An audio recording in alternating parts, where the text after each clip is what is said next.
धन्यवाद राजा, धन्यवाद प्रभु जी। आइए हम सब मिलकर प्रार्थना करेंगे। धन्यवाद करते हैं परमेश्वर पिता, राजाओं के राजा, प्रभुओं के प्रभु, ये समय के लिए प्रभु जी हम सब मिलकर प्रभु जी धन्यवाद करते राजा। धन्यवाद मेरे परमेश्वर पिता। धन्य है वे लोग प्रभु जिन्हें तू चुनकर प्रभु अपने समीप आने देता है प्रभु जी। आपकी उस करुणा के लिए, उस दया के लिए प्रभु जी हम दिल से धन्यवाद करते हैं प्रभु जी। प्यारे खुदा परमेश्वर पिता, ये समय का दावा प्रभु जी आपके पवित्र हाथों में देते हैं प्रभु जी। आगे का जो भी दावा है प्रभु, वचन का प्रभु आपके पवित्र हाथों में देते हैं प्रभु जी। अवश्य कि प्रभु आप बड़े प्रभु और हम घटे प्रभु जी। सारी बातें प्रभु हम आपके हाथों में देते हैं प्रभु जी, और विश्वास करते हैं प्रभु जी कि आपने हमारी प्रार्थनाओं को सुना प्रभु जी। धन्यवाद के साथ प्रभु जी ये प्रार्थना यीशु मसीह के पवित्र नाम में मांगते हैं प्रभु। सुनिए और दया से ग्रहण कीजिए पिता, आमीन। सभी को जय मसीह की। परमेश्वर का धन्यवाद करती हूँ कि इतना अच्छा मौका मिला कि एक बार फिर परमेश्वर की महिमा को मैं करूँ।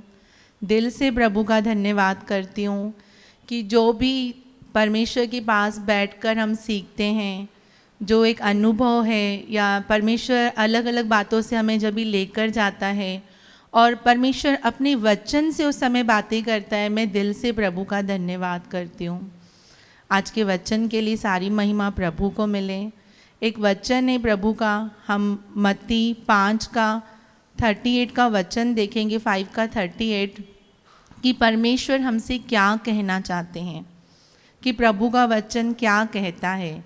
अगर हम देखेंगे कि मत्ती 5, 6, 7 ये बातें प्रभु ने हमें सिखाई है कि चाहते हैं प्रभु कि हम इन वचनों के ऊपर चलें।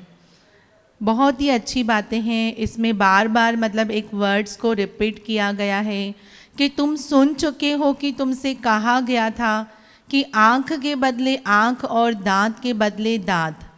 अगर हम मत्ती 5, 6, 7 के वचन को, अगर हम कोई भी वचन का जो मतलब पैराग्राफ है, जैसे हत्या के विषय में, तलाक के विषय में, शपथ के विषय में, व्यभिचार के विषय में, बहुत सारी बातें हैं कि प्रभु यीशु मसीह हमें सिखा रहे हैं कि तुम सुन चुके हो कि तुमसे कहा गया था। क्यों प्रभु यीशु मसीह हमें बता रहे कि तुमसे कहा गया था कि तुम ये सुन चुके हो? कि बहुत सारी ऐसी बातें हैं जो हमने पहले सुनी हुई है, जब हम प्रभु यीशु मसीह को नहीं जानते थे, जब हमने सुनी हुई थी, जब हमारा वो पुराना स्वभाव, पुराना नेचर, तो हम यही बातों को करते थे, यही बातों को करते थे कि तुम सुन चुके हो कि तुमसे कहा गया था कि आँख के बदले आँख और दांत के बदले दांत। कि हमसे ऐसे होता था कि हम लोगों से, हमारे साथ, कि किसी ने अगर मेरी आँखों को फोड़ा है तो मैं भी उसकी आँखों को फोड़ूंगा, इसने मुझे मारा है तो मैं भी इसको क्या करूँगा, मारूंगा। ऐसी बहुत सारी बातें हमारे जीवन में होती है कि हम अपोजिट करने के लिए जाते हैं। अपोजिट, वो हमारा स्वभाव, पुराना स्वभाव। लेकिन हम चाहते हैं कि अभी प्रभु यीशु मसीह चाहते हैं कि हम अभी वो करें जो प्रभु यीशु मसीह का वचन हमसे कहता है। आँख के बदले आँख और दांत के बदले दांत। हम बहुत बार ऐसे देखते हैं, बच्चे भी जब भी आपस में लड़ाई करते हैं कि इसने मेरी ये चीज़ें तोड़ दी है, अब मैं भी उसकी वो चीज़ को तोड़ दूंगा। मैं कभी अपने बच्चों को भी आपस में देखती हूँ कि जैसे दोनों को मेरे हस्बैंड चॉकलेट ला कर देते हैं, तो मेरा छोटू जाकर, मतलब मेरी गुड़िया की बड़ी है, उसके चॉकलेट को कुछ ना कुछ आधा तोड़ के पहले खा लेता है, तो फिर वो भी जाकर मतलब फिर ऐसे ही करने के लिए बोलती है कि इसने मेरा आधा तोड़ के खाया, अब मुझे भी इसका आधा चाहिए, मैं भी इसका चॉकलेट ख़राब करूँगी, इसने क्यों जाकर पहले मेरी चॉकलेट को हाथ लगाया। तो वो नेचर हम देखते हैं कि हमारे अंदर ही आ जाता है कि हम लोग एक विरोध करने वाला नेचर, टक्कर देने वाला नेचर। तो जब मैं परमेश्वर की आत्मा के द्वारा जब इस वचन पे मनन कर रही थी कि तुम सुन चुके हो कि तुमसे कहा गया था आँख के बदले आँख और दांत के बदले दांत, परंतु मैं तुम सुनने वालों से कहता हूँ। मैं विश्वास करती हूँ कि आज जो भी यहाँ पर परमेश्वर का वचन सुन रहे हैं, मुझसे, आपसे, पवित्र आत्मा मुझे भी बहुत सारी बातों को सिखाएंगे। मैं विश्वास करती हूँ कि जब मैं परमेश्वर के वचन की सेवा के लिए खड़ी होती हूँ तो जो मेरी तैयारी होती है वो हटकर परमेश्वर जो चाहता है, मैं ऐसे लगता है कि मैं भी कुछ सुन रही हूँ नया। परमेश्वर का आत्मा हमें सिखाता है, क्योंकि ये बातें मेरे चित्त में भी नहीं थी, ये बातें मेरी सोच में भी नहीं थी, लेकिन परमेश्वर का आत्मा, परमेश्वर का वचन वो उस बातों के ऊपर प्रकाशन लेकर आता है और हमें बताता है कि हमें क्या करना चाहिए। कि आंख के बदले आंख और दांत के बदले दांत। आज हम इस वचन के ऊपर मनन करेंगे कि कैसे हमारे जीवन में ये काम करता है, कैसे जब हम अलग अलग परिस्थितियों से होकर जाते हैं और अलग अलग बातें हमारी लाइफ में आती हैं। मैं विश्वास करती हूँ कि जब जो भी प्रभु यीशु मसीह को मानते हैं, जब परमेश्वर उन्हें लेकर जाता है किसी भी बातों से, कोई भी अलग अलग परिस्थितियों से, उनके काम की जगह, उनके परिवार की जगह, फ्रेंडशिप की जगह, बिजनेस की जगह, पति पत्नी के रिश्तों में, बहुत सारी बातों में, भाई बहन के रिश्तों में, बहुत सारी बातों में जब प्रभु का वचन हमें लेकर जाता है तो हमें क्या करना चाहिए? क्या हमें वहाँ पर विरोध करना है? क्या हमें वहाँ पे डांग करना है? क्या झगड़ा करना है वहाँ पर? हो सकता है हमें हमारे बुजुर्गों ने पहले हमें सिखाया होगा कि जो तुम्हारे साथ अच्छा चलते उनके साथ अच्छा चलो, और जो तुम्हारे साथ गलत चलते उनसे दूर रहो, उनसे बात नहीं करो, उनसे कोई किसी प्रकार का रिश्ता नहीं रखो। ये हो सकता है हमारे बुजुर्गों ने हमें सिखाया है। हमारे मम्मी पापा ने जो प्रभु यीशु मसीह को नहीं जानते उन्होंने हमें सिखाया होगा। बहुत सारी बातें हैं, लेकिन प्रभु हमसे क्या कहना चाहते हैं? आज हम उन बातों को परमेश्वर के आत्मा के द्वारा, परमेश्वर अपना प्रकाशन दे। सच में मैं खाली हूँ, प्रभु का आत्मा ही हमें सारी बातों को बताए कि हमें क्या करना चाहिए। हम देखते हैं कि जैसे कि एक आँख का एग्जाम्पल दिया, जैसे मैंने एक बच्चे का एग्जाम्पल दिया, जैसे बच्चे आपस में झगड़ते हैं, जब हम देखते हैं कि एक जन अगर किसी को मारता है तो दूसरा कितना विरोध में आ जाता है कि मैं भी इसको मारूंगा, मैं भी इसको मारूंगा, मैं इसको छोड़ूंगा नहीं। हम दुनिया में झगड़े भी देखते हैं, बहुत सारे झगड़े देखते हैं, बहुत सारे। जब एक व्यक्ति किसी फैमिली में देखते हैं कि किसी का आपने पहले भी सुना होगा और अभी भी ऐसा होता है कि इसने मेरे भाई को मार डाला है, अब मैं इसके भाई को मार डालूंगा, इसने मेरे भाई की हत्या कर दी है, ऐसा कैसे कर दिया इसने, अब मैं इसकी फैमिली में किसी न किसी की हत्या कर दूंगा। बहुत सारी ऐसी बातें हम देखते हैं, बहुत सारी। बिजनेस में देखते हैं कि इसने मेरा बिजनेस खराब कर दिया है, अब मैं इसका बिजनेस खराब करूंगा। देखिए, परमेश्वर का आत्मा चाहता है कि हम हर एक परिस्थिति में प्रभु की महिमा करें, हर एक बातों में प्रभु के नाम को ऊंचा उठाएं। और हो सकता है हमारा पुराना स्वभाव, पुराना नेचर, या हमने ऐसे ही सीखा है पहले जब हम प्रभु यीशु मसीह को नहीं जानते थे कि हम विरोध करें, डांग करें, झगड़ा करें। लेकिन आज हम परमेश्वर के वचन के द्वारा सीखेंगे, पवित्र आत्मा के द्वारा सीखेंगे कि हमें इन सारी बातों से बचे रहना है, सारी बातों से। हम पति पत्नी के रिश्ते में देखते हैं कि बहुत बार ऐसे होता है कि तुमने मेरी मम्मी का ध्यान नहीं रखा तो मैं तुम्हारी मम्मी का ध्यान क्यों रखूं। ऐसे हो जाता है बहुत सारे कि मेरे साथ गलत किया है तो मैं भी इसके साथ क्या करूँगा, गलत करूँगा। ऐसा वाला नेचर रखना। इसने मेरे साथ ऐसा क्यों किया, इसने मेरी साथ बुराई क्यों की, इसने मेरे बिजनेस को क्यों बिगाड़ा, इसने मेरी फैमिली को क्यों तोड़ा। बहुत सारी बातें पति पत्नी के बीच में, बिजनेस में, हम ननन भाभी के रिश्ते में देखते हैं कि बहुत सारा मतलब विरोध है, हर जगह बहुत सारा विरोध है। कि बड़ी खुशी होती है कि इसने मेरा घर खराब किया, अब इसका घर खराब हो रहा है तो बहुत अच्छा लग रहा है, बहुत अच्छा लग रहा है सुन के। लेकिन परमेश्वर का वचन कहता है कि बुरे व्यक्ति का सामना भी नहीं करना। इसी के आगे हम वचन पढ़ते मत्ती 5:39, परंतु मैं तुमसे यह कहता हूँ कि बुरे मनुष्य का सामना न करना। प्रभु चाहते हैं कि हम सामना नहीं करें। हमारा पहले नेचर था कि हम ऐसे देखते थे कि हम वेट करते थे कि अरे किसी का बिजनेस खराब हो, किसी की फैमिली खराब हो, किसी का रिश्ता खराब हो, पति पत्नी का रिश्ता खराब हो। तो आज के वचन से हम सीखेंगे कि ये जो नेचर है ये परमेश्वर की ओर से नहीं है। ये गलत बातें हैं। प्रभु यीशु मसीह हमें सिखाना चाहते हैं कि परंतु मैं तुमसे यह कहता हूं कि बुरे मनुष्य का सामना न करना। हमें उसका सामना करने के लिए भी प्रभु मना करते कि खड़े ही नहीं रहना है। बुराई करने के लिए हमें मूर्ख बन जाना है, वरन भलाई करने के लिए तत्पर रहना है। ये प्रभु का वचन हमें कहता है। प्रभु कहता है मूर्ख बन जाओ तुम्हें ऐसे होना चाहिए कि कुछ पता ही नहीं कि क्या हुआ है। पूरी तरह से परमेश्वर पर भरोसा रखना है, पूरी तरह से। हो सकता है इस बीच में हमें तकलीफ होती है कि सहन करना पड़ता है, कुछ रिटर्न जवाब नहीं देना पड़ता है कि प्रभु क्यों हम इतना सहे, क्यों हम रिटर्न जवाब नहीं दें, क्यों हम अपनी तरफ से नहीं जाकर कुछ बातें करें। परमेश्वर चाहते हैं कि मैं तुम्हारे जीवन में काम करूं, और जब परमेश्वर आपके जीवन में काम करेंगे, जब परमेश्वर आपके जीवन में अद्भुत चमत्कार को करेंगे, तो सच में प्रभु की बड़ी महिमा होगी। वचन कहता है कि सकरा है वो मार्ग जो जीवन को पहुंचाता है, और बहुत कम लोग उसमें जाएंगे, बहुत कम लोग। हमें यही जीवन से गुजरना है।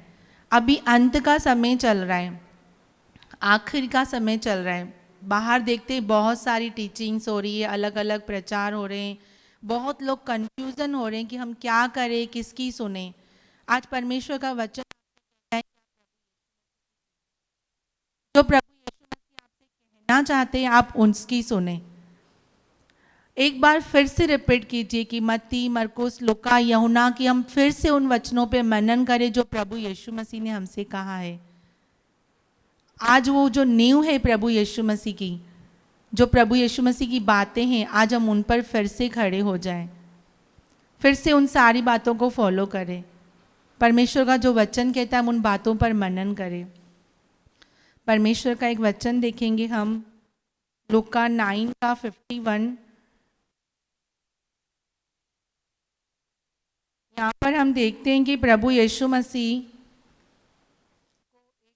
सामरी जो मतलब नगर है वहां से होकर जाना अवश्य था।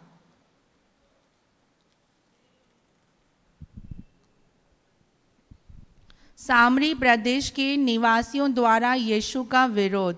51 में हम देखते 9 का 51 में कि जब यीशु के ऊपर उठाए जाने के दिन पूरे होने वाले थे, तब यीशु ने यरूशलेम को जाने का दृढ़ निश्चय किया।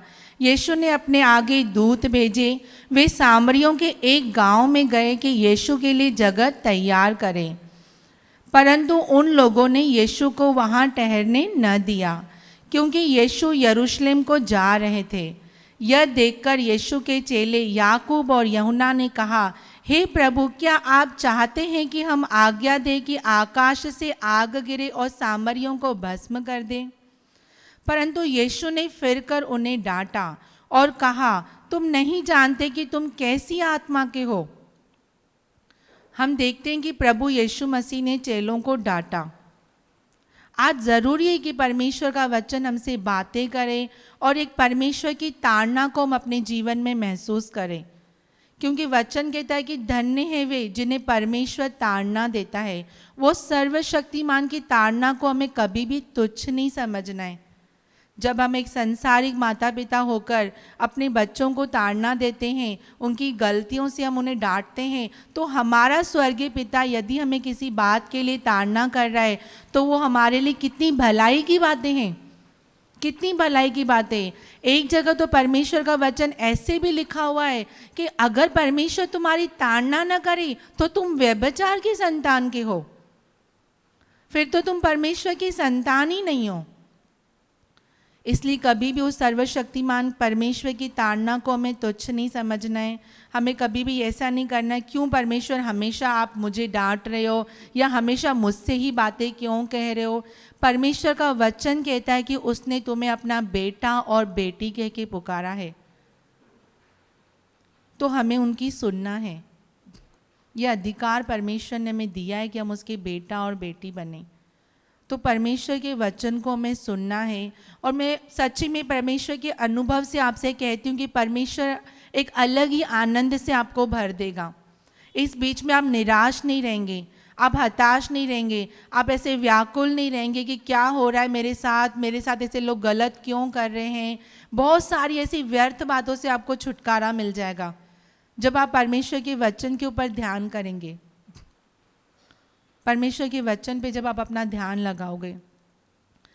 प्रभु यीशु मसीह जब भी वहाँ से जा रहे थे तो वो सामरी लोगों ने उनको रहने के लिए जगह नहीं दिया, तो चेलों को बहुत गुस्सा आया और उनको ऐसे लगा कि प्रभु यीशु मसीह जब भी दुष्ट आत्माओं को निकालने का अधिकार है, चिन्ह और चमत्कार करने का अधिकार है, चंगा करने का अधिकार है, तो अगर हम स्वर्ग से ये आग मांगेंगे तो वो मिलेगी और सामरी को भस्म कर देगी, इस देश को भस्म कर देगी।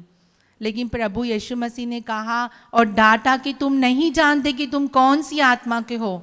आज परमेश्वर चाहता है कि हम जाने कि जो हम छोटे छोटे क्षेत्रों में गलतियां करते हैं, विरोध करते हैं, ढांक करते हैं, किसी की निंदा को देखते, किसी की बुराई करने को खड़े रहते और वेट करते बंदा गलत हो जाए, बुराई में गिर जाए, पाप में गिर जाए, किसी प्रकार के व्यभिचार में गिरे या इसकी बुराई हो, इसका बिजनेस खराब हो जाए, तो परमेश्वर का वचन आपसे कहता है कि तुम नहीं जानते कि तुम कौन सी आत्मा के हो। ये गलत, डांट, विरोध, निंदा, झगड़ा, बुरी बातें, ये सब परमेश्वर की ओर से नहीं है, ये सारे शैतान की ओर से बातें हैं। ये जानना हमें बहुत जरूरी है। प्रभु यीशु मसीह ने डांटा उनको और कहा कि तुम नहीं जानते कि तुम कौन सी आत्मा के हो, क्योंकि मनुष्य का पुत्र लोगों के प्राणों को नष्ट करने नहीं वरन उनको बचाने के लिए आया है। किसी को नाश करने के लिए नहीं, परंतु क्यों आया है परमेश्वर का पुत्र? कि बचाने के लिए। वचन के ऊपर बहुत ही ध्यान देना जरूरी है। छोटा सा पैराग्राफ है, सुन के ऐसे लगता है कि तुम सुन चुके हो कि कहा गया था कि आंख के बदले आंख और दांत के बदले दांत, परंतु मैं तुम सुनने वाले से कहता हूँ। आज परमेश्वर का वचन आपसे कह रहा है कि ऐसी कोई भी बात है या कहीं भी आपके मन में ऐसा कुछ भी है कि आप किसी के लिए वेट कर रहे हो कि इसने मेरे साथ गलत किया, इसके साथ अब गलत होना चाहिए, इसने मेरी ज़िंदगी को ख़राब किया, अब इसकी ज़िंदगी ख़राब होना चाहिए। आज परमेश्वर आपसे बातें करना चाहते हैं।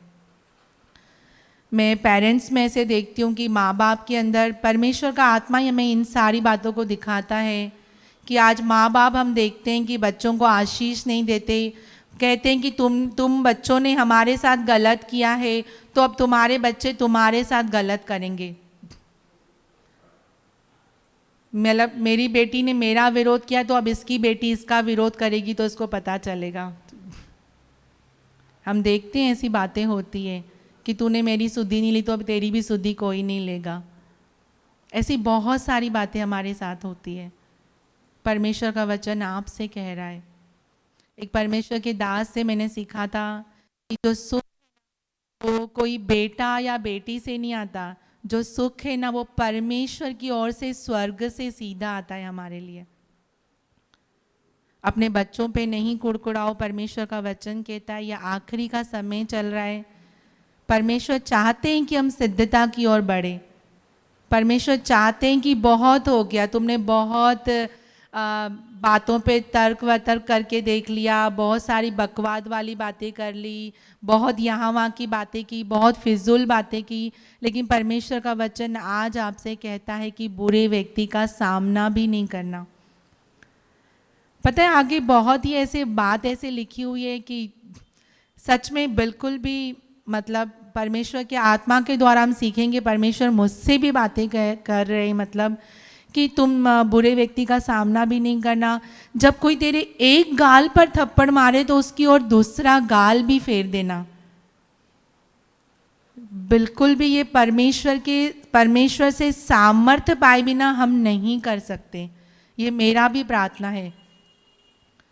हमें कोई एक थप्पड़ ही जब मारता है तो हमारी हालत ख़राब हो जाती है कि हम क्या सोचते हैं कि क्या करें इसके साथ जो इसने मुझे एक थप्पड़ मारा, और उसकी ओर दूसरा भी फेर देना, दूसरा भी फेर देना। कैसे हो सकता है ये मनुष्य से तो नहीं हो सकता है, लेकिन परमेश्वर से सब कुछ हो सकता है। हालेलुया। परमेश्वर का आत्मा मुझे बता रहा है कि यह आखिरी का समय चल रहा है। बहुत सारी बीमारियां, तकलीफ़ें, पैसों की कमी घटी, उतार चढ़ाव, रिश्ते खराब हो रहे हैं, अकेले में छोड़ दिया जा रहा है। मतलब जब भी कोई हम कोविड के पेशेंट को देखते हैं तो बहुत सारी बातों से गुजर रहे हैं, बहुत सारी बातों से हमें ऐसे लग रहा है कि लोग हमें थप्पड़ मार रहे हैं। मेरे बिजनेस की कोई सुधि नहीं ले रहा है, मेरे परिवार में कोई मेरी सुधि नहीं ले रहा है, इतना बिजनेस ऊपर नीचे हो रहा है लेकिन मुझे कोई पैसे नहीं दे रहा है कि मैं घर खर्चा संभालूं, मैं अपनी मेडिसिन लूँ, अपनी दवाइयाँ लूँ या कपड़े खरीदूँ। बहुत सारी बातें हैं, या किसी को खाने की तकलीफ है, या बहुत सारी बातें। लेकिन परमेश्वर का वचन कहता है कि जब कोई तेरे एक गाल पर थप्पड़ मारे तो उसकी और दूसरा गाल फेर देना। खड़े रहना उस सारी परिस्थिति में। ये सिचुएशंस ऐसी हार्ड है ना, मतलब कि जैसा प्रभु यीशु मसीह ने अंत के दिनों में कहा कि अकाल पड़ेंगे, भूकंप आएंगे, बहुत सारी बातें होगी, बहुत सारी बातें, बहुत सारी बातें। लेकिन ये सिचुएशंस में खड़े रहने के लिए हमें परमेश्वर की सामर्थ्य चाहिए, परमेश्वर का वो अनुग्रह चाहिए, ताकि वो सिचुएशंस में हमें खड़ा रह सके। और ये केवल परमेश्वर से हो सकता है, केवल परमेश्वर से। मैं ऐसी बहुत सारी बातें, जब भी मैं मत्ती, मरकुस, लूका, यूहन्ना, इन दिनों में मैं इन चारों पे मुझे पवित्र आत्मा ऐसे बता रहा था कि प्रभु यीशु मसीह की सुन, प्रभु यीशु मसीह की सुन। और हम देखते हैं कि प्रभु यीशु मसीह ने कहाँ पर काम किया। जो लोग निर्बल थे, जो लोग बीमार थे, वेश्या, चुंगी लेने वाले, रोगी, 38 साल से वो रोगी पड़ा हुआ, किसी की बेटी दुष्ट आत्माओं में, बहुत सारी हम देखते हैं कि सब जगह जहाँ जहाँ प्रभु यीशु मसीह गए, अगर हम उन सारी बातों को देखें तो जो व्यक्ति एक निर्बल था, जो अनाथ था, जो अकेला हुआ था, जो मृत्यु की दशा में था, जो अंधकार में बैठा हुआ था, प्रभु यीशु मसीह वहां पर गए, वहां पर गए। फरीसी उनको एकदम ऐसे पूछते थे कि बता कि कौन है, कौन सा चिन्ह तू दिखाएगा कि हम जानें कि तू परमेश्वर का पुत्र है। प्रभु यीशु मसीह ने कभी भी अपने आप को उन पर प्रकट नहीं किया, कभी भी नहीं प्रकट किया। लेकिन हम देखते हैं सामरी स्त्री को, जो 5 पति कर चुकी थी और जिसके साथ अब भी थी, वो भी उसका पति नहीं था। मैं हैरान हो गई कि उसके ऊपर प्रभु यीशु मसीह ने अपने आप को प्रकट किया और कहा कि मैं ही वो मसीहा हूँ जो आने वाला था। ये बहुत बड़ी ब्लेसिंग है।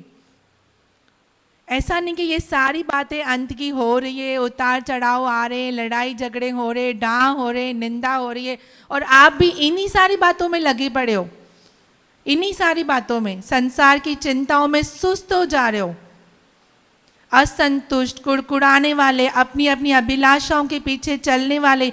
परमेश्वर का वचन कहता है ये लोग शारीरिक लोग हैं, इनमें परमेश्वर का आत्मा नहीं है। लेकिन परमेश्वर का वचन कहता है कि हे प्रियो, तुम अपने अति पवित्र विश्वास में उन्नति करते हुए, पवित्र आत्मा में प्रार्थना करते हुए अपने आप को परमेश्वर के प्रेम में बना के रखो। परमेश्वर का वचन जब आप बहुत ध्यान से पढ़ोगे और आज आपको लगता है मैं निर्बल हूँ, मैं अकेला हूँ, मैं अनाथ हूँ, मेरे साथ कोई है नहीं, तो परमेश्वर का वचन कहता है कि डर मत, मैं तेरे साथ हूँ। एक बहुत ही प्रोत्साहन करने वाला वचन 365 डेज होते हैं और हर एक दिन के लिए बाइबल का वचन कहता है कि मत डर, मैं तेरे साथ हूँ। मत डर, कोई परिस्थिति में हमें नहीं डरना है। प्रभु से सब कुछ हो सकता है, सब कुछ, सब कुछ। 5 रोटी 2 मछली की ब्लेसिंग को मैं हमेशा याद रखती हूँ। बिजनेस नहीं चल रहा है, काम बंद है, परमेश्वर चलाएगा। मेडिसिन खत्म हो गई, कोई चक्कर नहीं आएगा, कोई वीकनेस नहीं आएगी, क्योंकि परमेश्वर साथ में। प्रभु अब्राहम से कहता है कि मत डर, मेरी उपस्थिति में चल और सिद्ध होता जा। परमेश्वर की उपस्थिति में चंगाई है और सिद्धता है। सच में परमेश्वर का वचन आपसे कहता है कि परमेश्वर के साथ हमें एक अच्छा रिश्ता बनाना है, प्रभु के वचन पे मनन करना है। ये आखिरी का समय चल रहा है, प्रभु का आत्मा मुझे एक और बातों को बता रहा है कि झूठे मसीह और झूठे भविष्यदाता उठ खड़े होंगे। यूट्यूब की आजकल भी सेवा स्टार्ट हुई है, तो कोई भी घर से, कहाँ से, कैसे भी बहुत सारे वचन आपको मिल रहे हैं। एक परमेश्वर के दास ने, मैं हैरान हो गई कि उन्होंने कहा कि ये जो इतना सब कुछ आप देख रहे हो, तो भी मैं आपसे कहता हूँ कि वचन का अकाल है। मैं हैरान हो गई, मैंने कहा प्रभु इतना सारा वचन, व्हाट्सएप पे मैसेज ही मैसेज है, लोग छोटे छोटे मैसेजेस बना के भेज रहे, कहाँ क्या नहीं है, फिर भी परमेश्वर आपका दास कह रहा है कि वचन का अकाल है। मैं हैरान हो गई। हाँ, वचन तो बहुत कुछ पता है, बहुत कुछ पता है आपको क्या, लेकिन आपको चंगाई मिल रही है क्या? आपको सांत्वना मिल रहा है क्या? आपको कंफर्मेशन है कि इस लाइन ने प्रभु ने मुझसे बातें की है? नहीं। हमारा भी ऐसा नेचर हो गया ना, सच्ची में बाइबल बहुत सिंपल है, बहुत सिंपल। कुछ चंचल लोगों ने पत्रस में लिखा हुआ है कि अनपढ़ लोगों ने एक इसको अलग ही तरह से बहुत बड़ी करके बता दिया है कि अलग अलग इसमें से निकालते हैं बातें, और बहुत विरोध और डांग करके झगड़ा, ये सब बातों को फैलाते हैं। बाइबल बहुत सिंपल, एक छोटे बच्चे के समान अगर हम इसको पढ़ेंगे तो परमेश्वर का आत्मा में एक एक बातों को सिखाएगा, एक एक बातों को। परमेश्वर का वचन कहता है दोष मत लगाओ, लेकिन आज हमारा ऐसा हो गया कि जब तक 1 घंटा इसके ऊपर हम मैसेज नहीं सुनेंगे तब तक हम ये दोष लगाने की आदत से छुटकारा ही नहीं पाते। प्रभु ने बहुत सिंपल शब्दों में कहा है दोष मत लगाओ, लेकिन हम नहीं मानते। आज परमेश्वर आपसे यही बातें कहना चाहता है कि भले ही तुमने कुछ भी सुना है, आखिरी का समय चल रहा है, झूठे मसीह, झूठे भविष्यदाता उठ खड़े होंगे। आपको कुछ नहीं पता है कि और लिखा हुआ है कि चुने हुओं को भी विश्वास से दूर कर देंगे, भ्रम में डाल देंगे। तो सोचो कितना ही मतलब ये समय कैसे चल रहा है, ये कितना मतलब एक बहुत ही ध्यान देने वाला समय, बहुत ही मतलब एक कैसे कहते अलर्ट रहने वाला समय, सावधान रहने वाला समय, कि हमें कितना प्रभु यीशु मसीह जो हमसे कह रहे हैं, हमें उन बातों को सुनने का समय। जितना भी मेरे भाई बहनों आप आगे पहुंच चुके हो, प्रभु में स्थिरता आपकी हो गई है, अब जितना हो सके खुद पर्सनल बाइबल पढ़ के परमेश्वर के साथ पर्सनल जाइए, पर प्रभु यीशु मसीह के एक एक वचन पे आप मनन कीजिए। कोई आपको सिखाए उससे पहले आप पवित्र शास्त्र में देखिए कि ये बातें लिखी है कि नहीं, और सारी बातों को जोड़ के कि प्रभु यीशु मसीह क्या सिखाना चाहते हैं। एक ही वचन पे अटक के भी नहीं बैठ जाओ कि हाँ ये ऐसे लिखा है तो ऐसा ही होगा। नहीं, एक पूरे स्वभाव को समझो प्रभु यीशु मसीह के, उस प्रेम को जानो कि प्रभु यीशु मसीह आपसे क्या कहना चाहता है। विश्वासी भाइयों के लिए, भाई बहनों के लिए मैसेज है कि आप झूठे मसीह और झूठे भविष्यदाताओं से बचे रहो, चिन्हों चमत्कारों के पीछे मत भागो। अंत का समय प्रभु यीशु मसीह को, जैसे एक दास ने मुझे भी मतलब मैंने सीखा कि हम हमेशा यीशु मसीह को चंगाई में, आशीष में, इसमें उसमें देखते हैं, पर अब ऐसा समय है कि हम यीशु मसीह को क्रूस पर देखें। और प्रभु यीशु मसीह का भी वचन कहता है कि यदि कोई मेरे पीछे आना चाहे तो अपने आप ही का इनकार करे और अपना क्रूस उठाए और मेरे पीछे हो ले। अब ये समय है कि अपना सब कुछ छोड़ के प्रभु यीशु मसीह जो हमें कहना चाहते हैं, हम अंत तक विश्वास में बने रहे और परमेश्वर पिता की इच्छा को पूरा करें और वैसा जीवन जिए जो प्रभु को एक आनंद देने वाला हो। झूठे मसीह और झूठे भविष्यदाताओं से हमें बचे रहना है। कोई भी बातों को, झूठे मसीह, झूठे भविष्यदाता हमारे बीच में से ही खड़े होंगे, कलीसियाओं के बीच में से ही खड़े होंगे, अलग अलग व्यर्थ बातों को आपसे कहेंगे, लेकिन हमें इन सारी बातों से बचे रहना है। इसमें बहुत बड़ी सावधान वाली बातें हैं। मत्ती 24:24 में लिखा हुआ है कि विश्वासियों को भी विश्वास से दूर कर देंगे। आज है ही क्या, विश्वास से ही तो धर्मी जन जीवित रहेगा, वो हमारे फेथ पे ही अटैक कर रहा है। तो इसके लिए हमें बचे रहना है, पूरा ध्यान प्रभु यीशु मसीह पर लगाना है। यह आखिरी का समय चल रहा है। अगर हमारा, जैसे इब्रानियों में लिखा हुआ है ना कि उस यीशु मसीह पर तुम ध्यान करो, अभी ये समय है कि हम उस पर ध्यान करें। और आज ये भी समय है कि हम प्रभु यीशु मसीह की सुने कि प्रभु यीशु मसीह हमसे क्या कहना चाहता है। आज हम उन सारी वचनों को फिर से रिपीट करें, फिर से पढ़े, फिर से एकदम एक नए व्यक्ति की तरह एक शून्य बनकर प्रभु के पास जाए और एक नए आनंद से भर जाएंगे। मैं विश्वास करती हूँ। हालेलुया। परमेश्वर आपको इन वचनों से आशीष दे। God bless you. हम प्रार्थना करेंगे।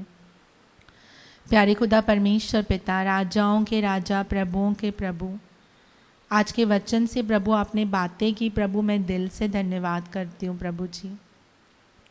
प्रभु आपका वचन हम कभी भी डांट झगड़ा विरोध करने नहीं चाहे प्रभु। प्रभु आपका वचन कहता है कि तुम नम्र और दीन बनो।